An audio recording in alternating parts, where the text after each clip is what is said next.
morning, Senators. Welcome to this morning's session. We left off yesterday with Bill 393, and Senator Ada, I know that we had recessed with a discussion with Senator San Nicolas of some concerns. Can I ask someone to please see if we can get a hold of Senator San Nicolas, because I know he has some concerns with 393. Senator San Nicolas had some amendments that he wanted to make. Do you have the amendments? I don't have his amendments, Okay. but based on our discussion, I could proffer some amendments that I think will address his concern.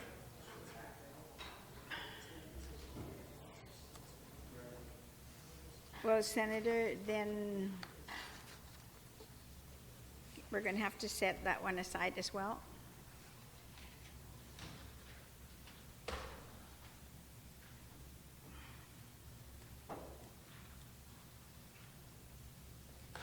Which one was setting aside? 393, because I know we had recess, but the senator wanted to put together an amendment, and we were supposed to have it since yesterday afternoon or early this morning. I have amendment now.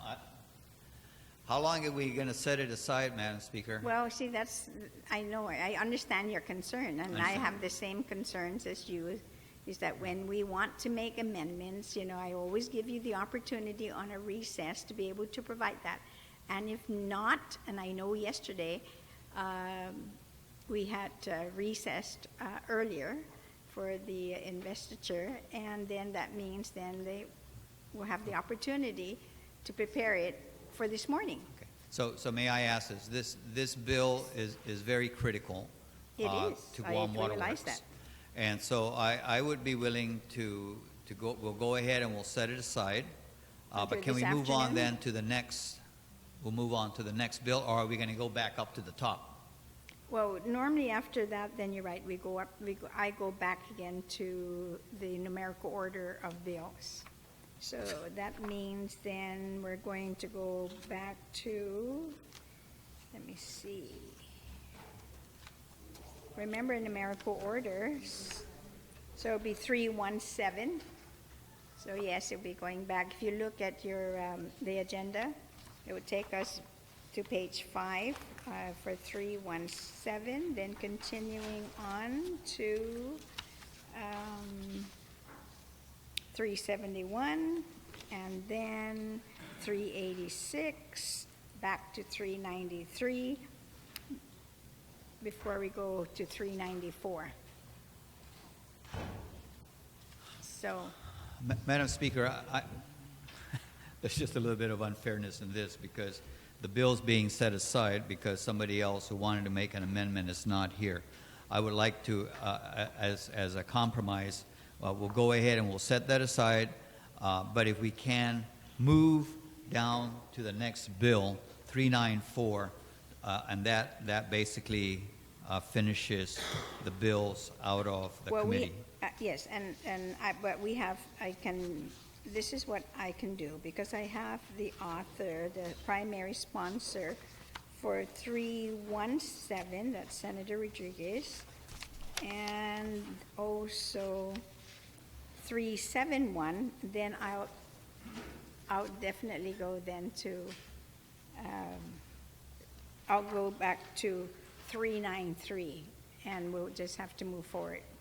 That should then give,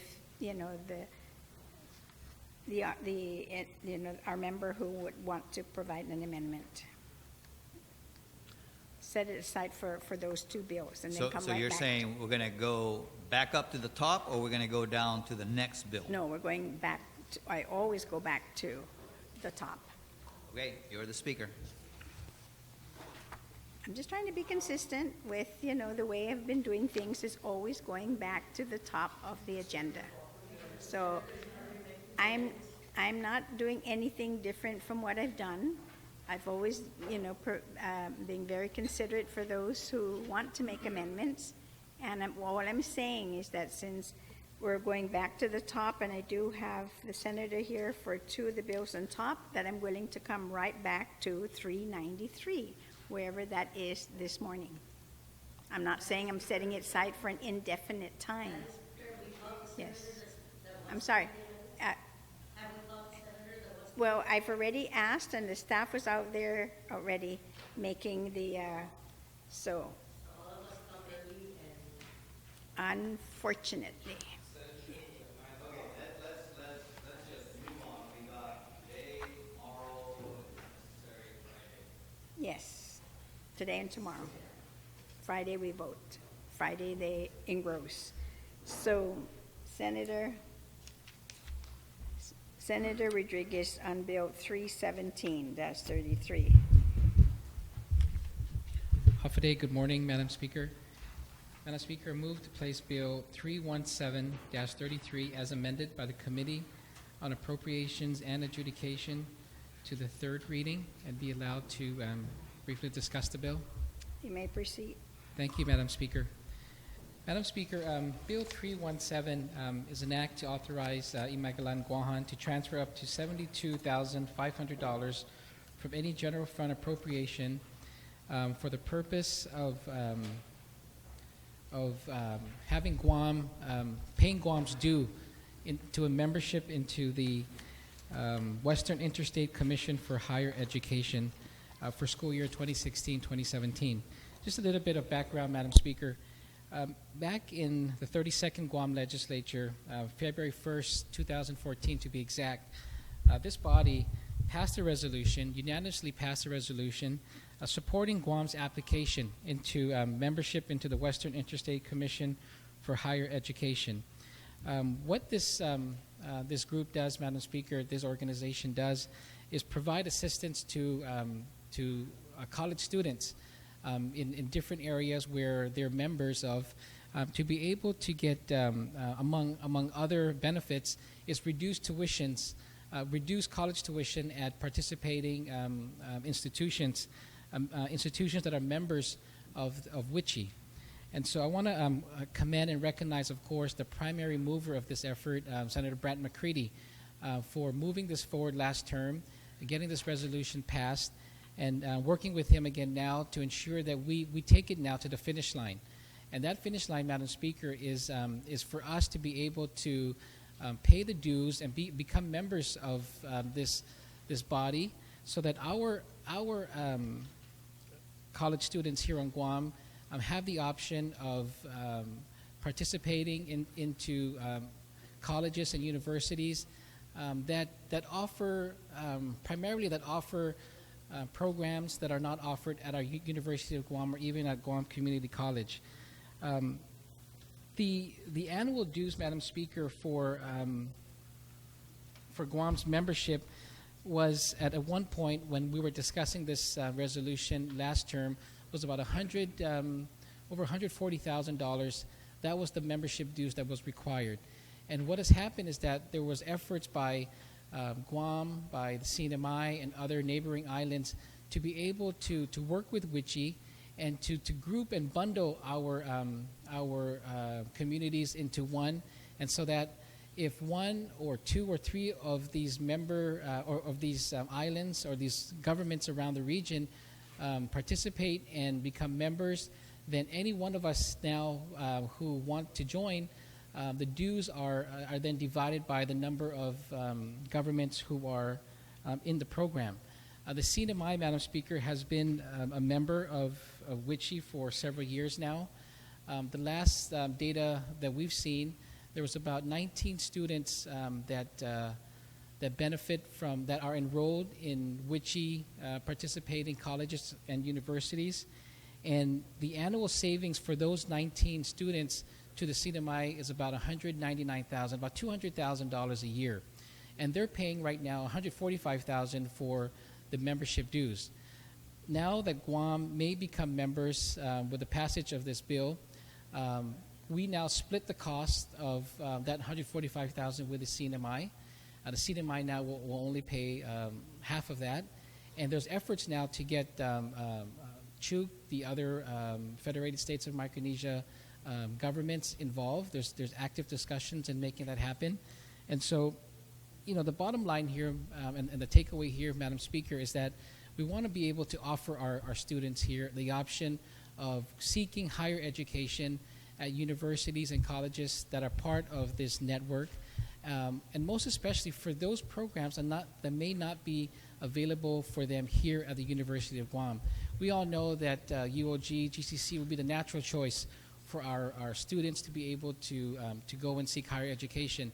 I, for one, as a parent of one who is at the University of Guam, know the importance of keeping our kids here. But the fact is, Madam Speaker, that there are programs that are not offered here, and so that we should not we should break down those barriers so that our kids will be able to pursue what they want, but not but of course helping them not make it a financial disaster for them and their families, because we know that college debt, the cost of college is rising nationwide, Madam Speaker. And so I'm asking my colleagues and you, Madam Speaker, to please support this measure. This was an effort, an initiative that was passed by most of us here in the last legislature that supported Guam's membership into WICHE. And so this now will just take it to the finish line and ensure that the dues would be paid by the government of Guam, and that students now that are seniors now that are applying for that are applying for colleges in these universities that may be part of the WICHE network could benefit from this reduced tuition. Thank you, Madam Speaker. You're welcome. On the motion, is anyone who would like to speak on Bill 317? There being none, on the motion to send 317 to the third reading file without any objection, so ordered. 371, Senator Rodriguez, you're recognized.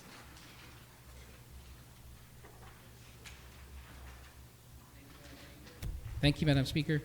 Madam Speaker, I move to place Bill 371-33 in the third reading and be allowed to briefly discuss the bill. You may proceed. Thank you, Madam Speaker. Bill 371, Madam Speaker, is relative to the Guam and Chamorro Education Facility. What this does is that it amends existing law, Madam Speaker, that sets the cost of the construction of the Guam Museum to $27 million. What has happened now is that from the law that authorizes the different projects from where the proceeds came for building the Guam Museum and other hot bond projects, that any savings, and there are savings, we know we get the reports from GITA, I believe it's every quarter, if not every month. And we know that there's savings that GITA has achieved in some other projects. And we also know that there is a shortfall for the completion of the Guam Museum, whether it be for additional work that may have been done, or equipment and material that's needed to get the museum fully operational. That there's savings within the other projects. That what this bill would do would be to lift the cap of the $27 million for the Guam Museum, and now have the government be able to use the savings from the other projects to fulfill what is needed over at the Guam Museum. So it does not require any additional financing, any additional borrowing. It just opens up the ability for us to spend in excess of $27 million for the Guam Museum. Thank you.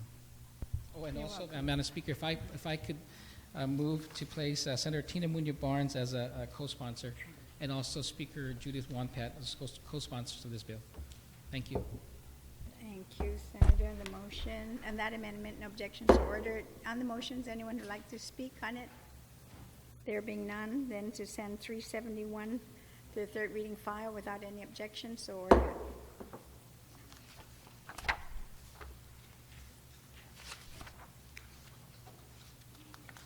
And true to my word, and my being very consistent with what I say, Senator Ada on 393. Thank you very much, and I apologize for any insubordination on my part. Madam Speaker, yesterday there were some questions raised by one of my colleagues about some of the language on Bill 393. I don't have the amendments written out, but they're very simple.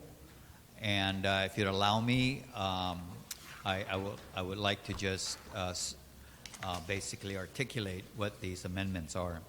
The first concern that was raised was on page 3, on line 24, regarding the appraisal. And it's in section 2, line 24 there, subparagraph C, appraisal. And the concern was the apparent conflict between, we're saying that the property is zoned as H and it will be appraised as a zone H, and then subsequent further into the bill in another section, it says that we're going to rezone that property to a different zoning. So I think that the paragraph C should be amended to read as follows, and there's 2 amendments in that. First is, it should read, GWA shall pay for the appraisal of the property by 2 different appraisers, one of which shall be selected by the executive director of the Ancestral Lands Commission, not the director of the Department of Land Management. So the Ancestral Lands Commission is an entity in itself, and it has its own executive director. So then on line 25, it should read, shall be selected by the executive director of the Ancestral Lands Commission. So that will mean deleting then director of the Department of Land Management. That's correct, Madam Speaker. Okay. So on the amendment, no objections, no discussion, so ordered.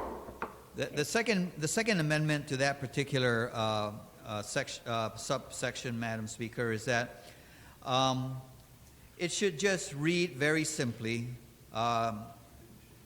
appraisal shall be based on Zone H. Never mind that preface about property is currently zoned, and so we'll delete the phrase property is currently zoned H, semicolon, delete that, and we will just simply have the sentence, appraisal shall be based on Zone H, period. On the amendments, everyone understand the amendment and following? Any discussion? Is on page 3, lines 26 and 27. Delete the words property is currently zone H, semicolon. Go to line 27, capitalize A, appraisal shall be based on zone H. Delete the ing of zoning. Any discussion? No objections? So ordered. Senator, you still have the floor. Thank you, Madam Speaker. The third concern that was raised was on page 4, line 4, regarding the purchase price and transfer agreement. And the original language right now reads, GWA shall work with the Ancestral Lands Commission to determine an appropriate compensation. It really should be more straightforward, and that sentence should be deleted. GWA shall work with to determine an appropriate compensation, and replace with the language, purchase price shall be based on the average of the 2 appraisals. That's normally what happens. You hire 2 appraisers, inevitably they're not going to come up with the same appraisal value, so you just take the average of the 2. So on page 4, delete lines 4 and 5, which read GWA shall work with GALC to determine appropriate compensation for the property, and replaced with purchase price shall be based on the average of 2 appraisals. Is that correct? Yes, ma'am. On the amendment, any discussion? No objections? So ordered. Okay, Senator, you still have the floor. Any other amendments or discussion? Thank you. Madam Speaker, the third concern that was raised, and there was a question of, okay, so the sales transaction takes place. What happens to the proceeds of that sale? And unfortunately, as we were working the bill, we did have a section there. We changed it, and it inadvertently got deleted. So I would like on page 4, add in on just before line 9, add in a new subparagraph F. And the new subparagraph F will read, proceeds from the land sale shall be deposited in the land bank account established in 21 GCA section 80104E. Can you repeat that one more time? Proceeds from the land sale shall be deposited In the land bank account in the land. established in 21 GCA 80104E. And basically, the land bank account, the source of revenues for that account is that if the Ancestral Lands Commission, let's say, rents out Crown lands or generates revenues from Crown lands, in this case, by selling it to GWA, it is generating revenues. That section of the law says that that revenue that is generated goes into the land bank account. And it further then talks about what happens or how is that money disposed of in that account. Okay, so on the amendment, which is a new subsection F above line 9, the words will be proceeds from the land sale shall be deposited in the land bank account established in 21 GCA section 80104E. Yes, ma'am. Any discussion on the amendment? No objections to the amendment? So ordered. Senator, Thank you you. still have the floor. So, Madam Speaker, just one final comment. A concern was raised as who's paying for this land? Is it Guam Waterworks? Who's paying for it?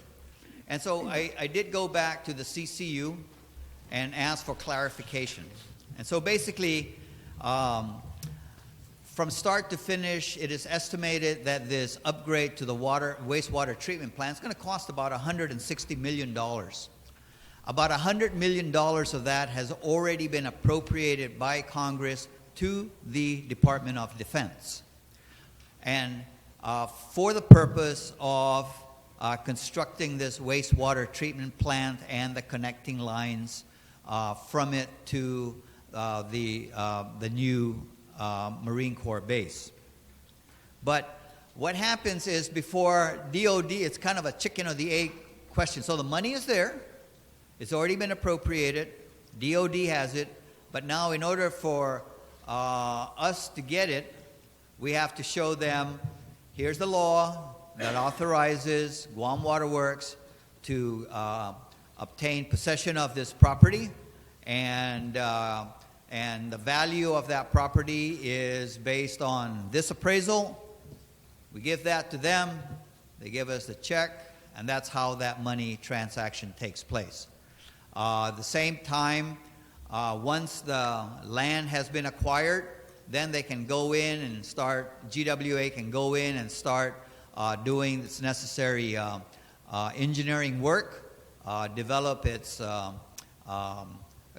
plans for this upgrade, and then be able to come up with more precise estimates for what the construction will cost. Then you take that bill to DOD and says, you want it built? Here's how much it's going to cost. And then there will be this agreement for them to put out the money. And so that's how the flow of money is going to go. DOD is going to pay for it. In the EIS, they have agreed that they will fund this upgrade. And actually, the putting into operation that new base is going to be dependent on the availability of this upgrade. So with that, Madam Speaker, I hope I have answered the questions of the body, and I would ask my colleagues to favorably consider Bill 393. Thank you. You're welcome. On the main motion, Senator Frank Blas, you're recognized. Oh, short recess.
be able to speak with the author of the legislation.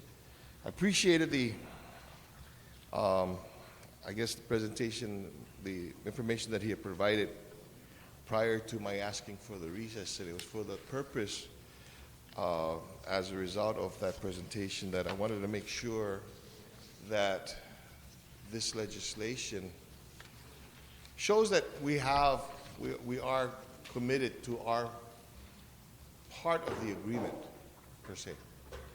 Recognizing, yes, there is that the transfer of this land and the eventual activity that's going to, the construction that's going to occur on this, it's going to be beneficial to everybody on the island. We have, it has to be recognized, though, that this was spurred as a result of a necessity and need because of an impending buildup. And we've all recognized that over the last few years, we've done a number of things to be able to prepare for this. We've expended the monies and stuff, and unfortunately, as the process, the expansion process keeps being put off to the right in their language, keeps being postponed or delayed. We spent so much, and in some cases we've got ourselves in a bind. And so my concern here was based on that historical activity, those things that have happened to us. I wanted to make sure that we protected ourselves, and I appreciate, again, the author.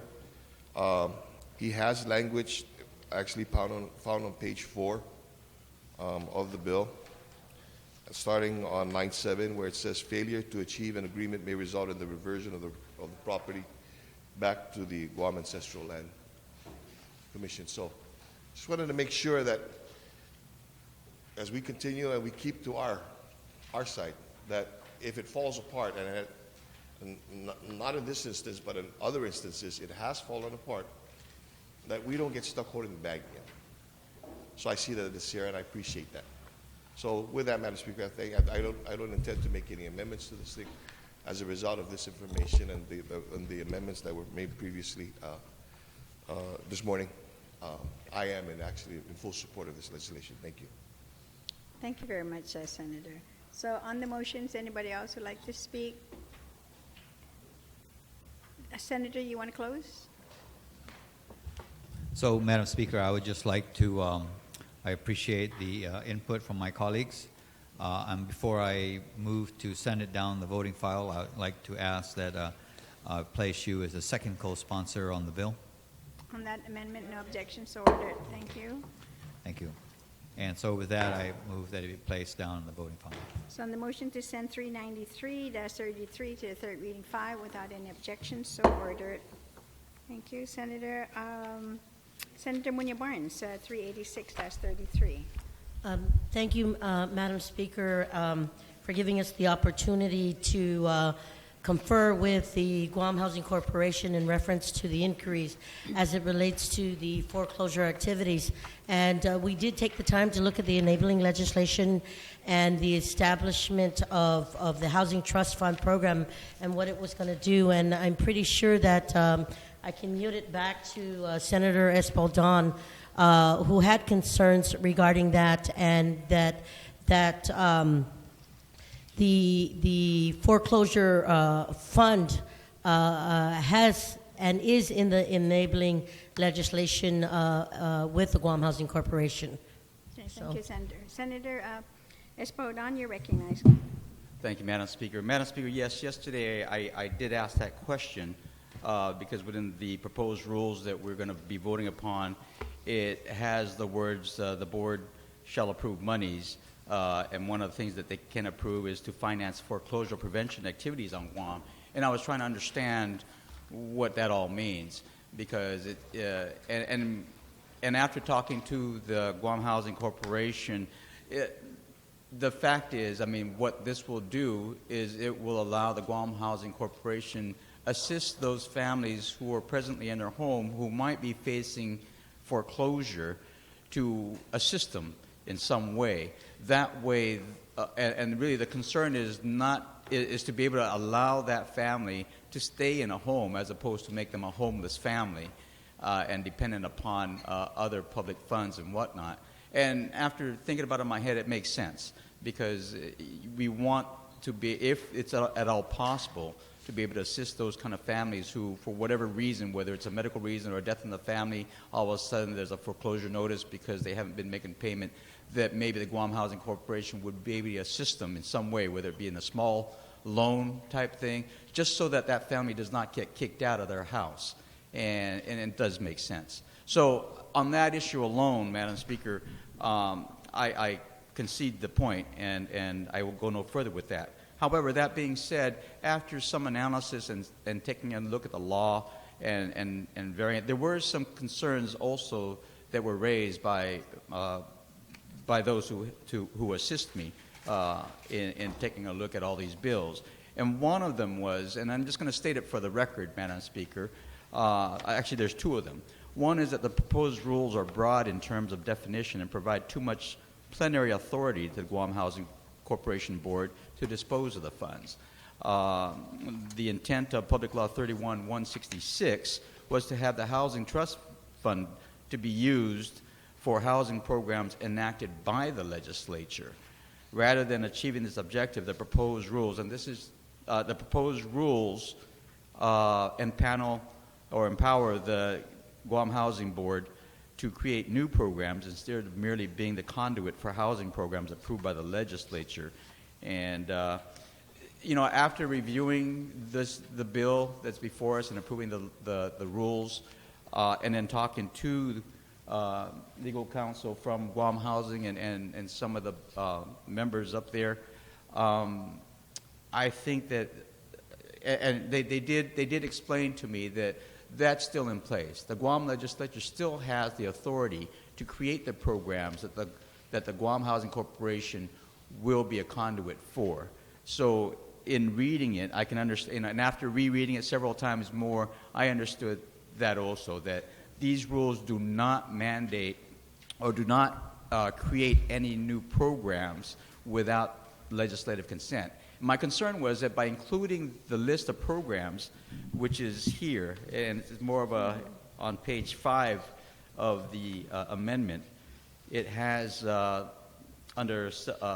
at line 15, but really it enumerates a bunch of programs. The corporation, upon approval by the board, shall determine a percentage of the trust funds to be withheld in support of the various affordable housing programs approved by the legislature, consistent with 12 GCA 4103 and 4104, and any other law or regulation to include, but not limited to, the following programs.